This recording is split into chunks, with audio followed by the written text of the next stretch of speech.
Hare Krishna, Namaste, Chapter 17, which is entitled as Shraddha-traya-vibhāga-yoga, the three types of faith. Sloka 8, Part 2. āyuḥ-sattva-balārogya, sukha-prīti-vivardhanāḥ, rasyāḥ snigdhāḥ sthirā hṛdyā,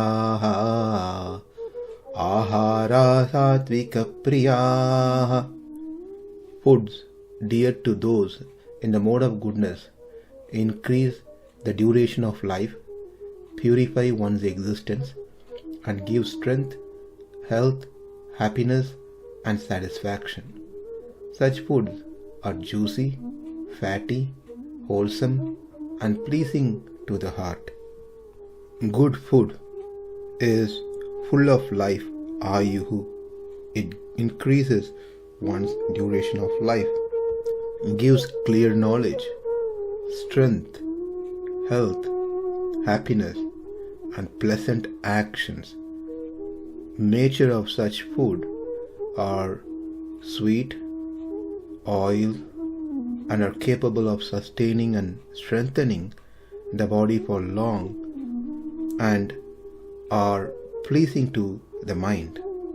Just to list few items: sugarcane juice, yogurt, milk, ghee, pepper, honey, cardamom, betel nut, fruits ripened on their own accord, not artificially, certain dry snacks, even if they are few days old, but still taste good, then they can be consumed. Even now, in India, many traditional temples, they do not use even those vegetables which is not of Indian origin. There is a big list of foods which are falls under sāttvika-āhārāḥ and which are not. This topic of three types of food was also discussed between Krishna and Uddhava in the 11th canto of Srimad Bhagavatam. Krishna says to Uddhava, Patyam pūtam anāyastam āhāryam sātvikam smritam rājasam chendriya pristam tāmasam charti dāshuchi.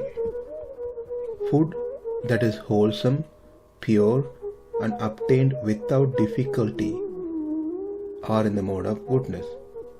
Food that gives immediate pleasure to the senses is in the mode of passion, and food that is unclean and causes distress is in the mode of ignorance. We ended our previous session with a question that are we supposed to finish off our life as earliest and return to the spiritual world, or are we supposed to extend our life here by having healthy food? Why is Krishna promoting longevity when we should be less concerned about long life? Let's see the answer. We need to have good life so we can perform our services here and gain purity and attain any purushartha in our life. The purusharthas are dharma, artha, kama, and moksha. So, to obtain any of these things, one has to have healthy, long life. That's a fundamental requirement. But for those who are in Krishna consciousness, in the process of bhakti, the purpose of longevity is not to settle down here in this world so one can enjoy its facilities, but to learn the scriptures and develop unalloyed, unflinching bhakti towards Krishna and serve the devotees and serve the temple. We can say that this place is a rehearsal for us before we go on to the main stage for the performance. That performance will be in the spiritual abode, that is, serving the Lord and the devotees over there. Then the follow-up question will come: the life is predestined. The life duration is based on one's karma. Then why Krishna is talking about longevity here by eating sāttvika-āhārāḥ? If it has been predestined that I only going to live for certain years based on my karma, then why even I need to worry about āhāra niyama, the rules and regulations that Krishna is giving here? Because even if I eat healthy sattvika food, I'm going to die on that particular age anyway, so how does it really matter? Let's understand how karma works. What karma does for us is it gives us birth according to our karma. After we get our birth, it is our choice how we take it forward. As we go through good and bad in our life, the prarabdha karma, the current karma, reduces. That is, when I enjoy my life, the good karma reduces. When I suffer in my life, the bad karma reduces. Similarly, when I do good things, the good karma increases. When I do bad things, the bad karma increases. As we do good things, we get good results. As we do bad things, we get bad results. So we are all given a space called karma. Within that space of karma, we can move around. It is not rigid. The karma, which is prarabdha karma, which is happening currently in our life, no doubt, certainly begins our life with some unalterable preconditions, enforce certain limitation in our mind, our intelligence, our body, etc. But for subsequent action that we take, it is completely based on our own free will that makes karma reduce or increase. For example, because of my karma, I've been given a set of cards, playing cards. Now, it is completely based on my free will how I'm going to use these cards, and that will determine whether I'm going to win or I'm going to lose.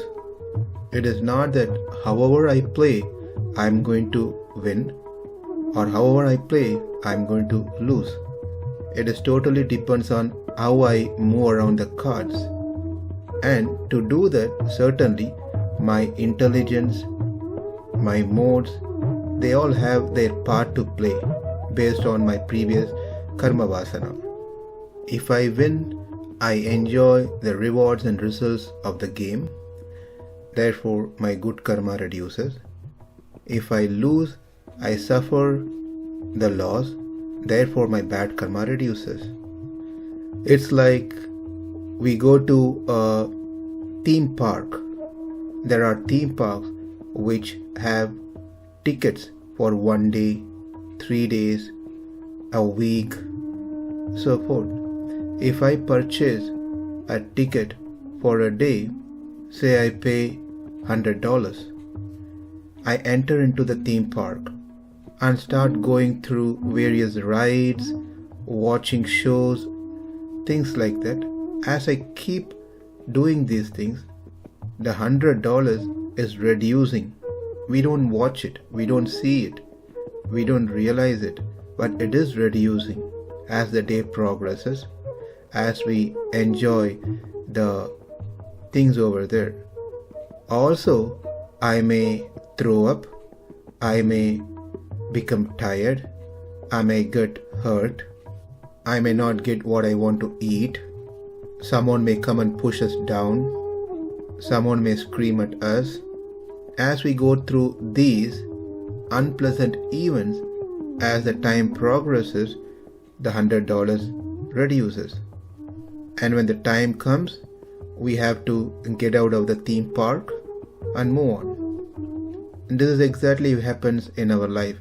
We come with certain karma. As we enjoy and as we suffer, the karma reduces.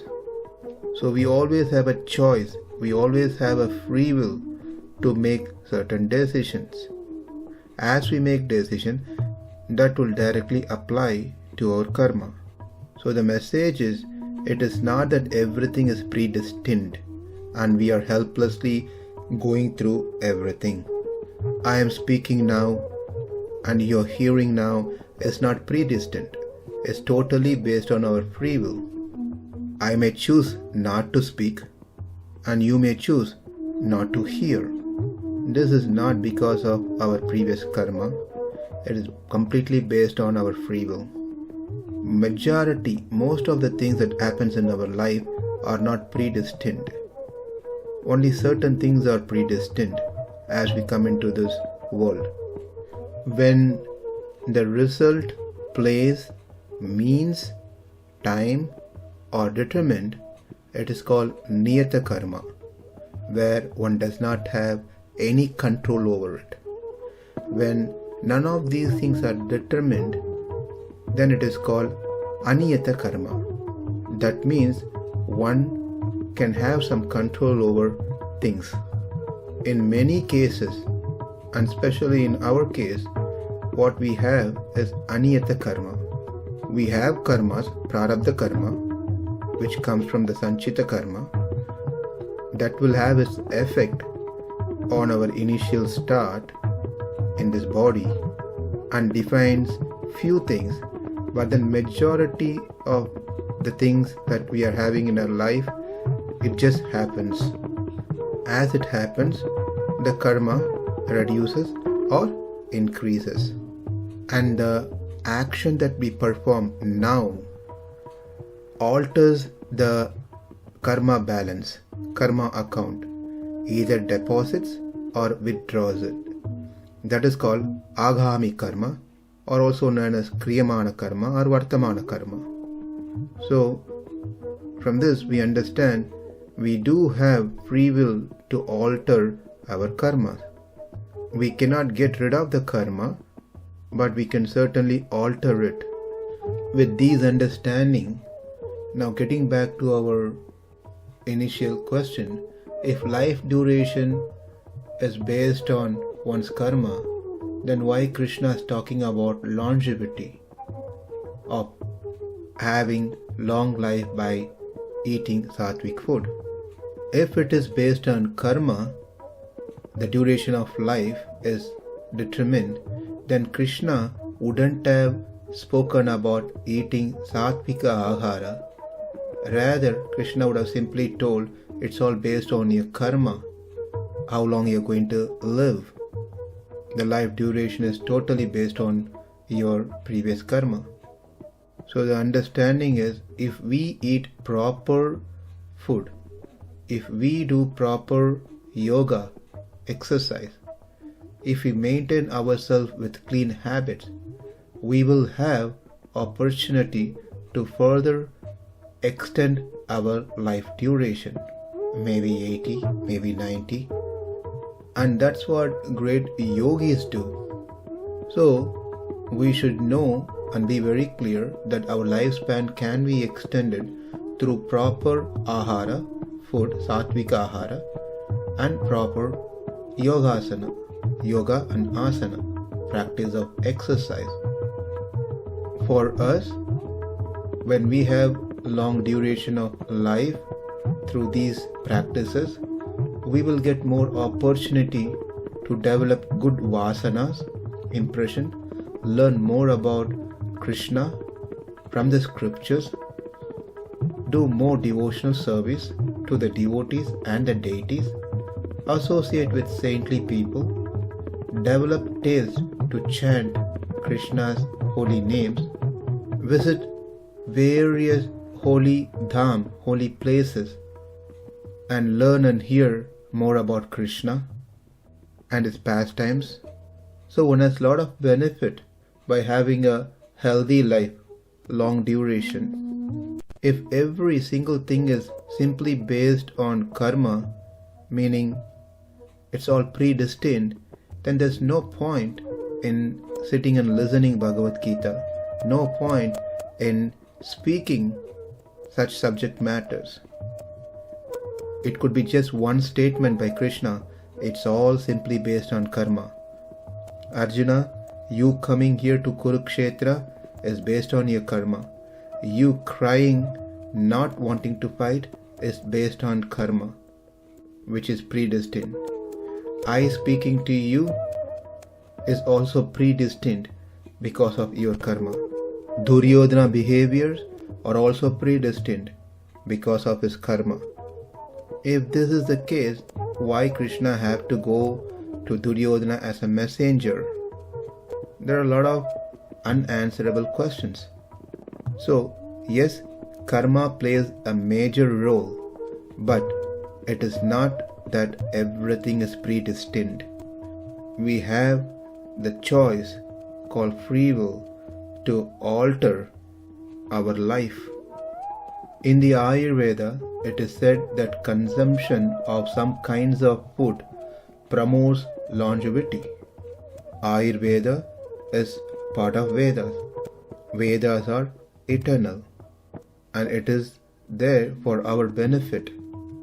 We can also know through seeing some people. By consuming some kinds of food or certain type of drinks, it reduces their lifespan, life duration. They get liver problem, they get throat disease, heart disease, indigestion, and many other health issues. So, it is very clear that if one consumes improper food, it directly affects their health, if not immediately, but over the period, and makes the person's life duration uncertain. Such people must cross many dangerous hurdles in their life because of such food habits. These things are quite obvious nowadays. Even the young ones in their 20s and 30s having so many problems, health issues and disease which are too early for them to get, like heart disease, knee problem, mental depression, and whatnot. Therefore, proper food, proper exercise, proper rest are very important to have a healthy, good life. If we have no choice to have a good life, healthy life, then there shouldn't be Ayurveda, there shouldn't be doctors, there shouldn't be hospitals, there shouldn't be any medicines. Why? Because it is predestined that I have to suffer. Then why even there should exist hospitals, doctors, medicines, and so forth? Also in the scriptures, there are remedies which are given, some ritual procedures by which one can be free from certain life-threatening situations. So the point, how much ever we repeat this, the point is that we are not so very special people where everything is predestined for us. Therefore, it is very important for all of us to follow the instructions of the scriptures and accept to change to mode of goodness by eating sāttvika āhārāḥ, by being in sāttvika place, by reading sāttvika scriptures, by hearing to sāttvika message, by associating with sāttvika people, by performing our activities in sāttvika mode, by speaking in sāttvika manner, and get our mind adapted to sāttvika guna. Sattva, that's referred in this sloka, in this context means clear knowledge. As per the Sanskrit dictionary, Amarakosha, sattva shabda has many meaning. Prana, knowledge, that is determined intelligence, wealth, and so forth. Here, sattva means determined intelligence. We learned sattvam revolves around the manas, the mind. Mind is antakarana. Antakarana karyam jnanam. As it is said that the action of mind is jnanam. Sattvic food generates purity of mind and causes growth of clear knowledge. The food which are sattvika has that quality to bring in mode of goodness to the mind. So, the food that we consume is directly in proportion to the thought, speech and action that we are going to perform. If the food is in sattvika guna, our thought, our speech, our action will be in sattva guna. In the next sloka, Krishna is going to speak about those items which are desired by people who are in rajoguna. āyuḥ-sattva-balārogya sukha-prīti-vivardhanāḥ rasyāḥ snigdhāḥ sthirā hṛdyā āhārāḥ sāttvika-priyāḥ. Namaste. Hare Krishna.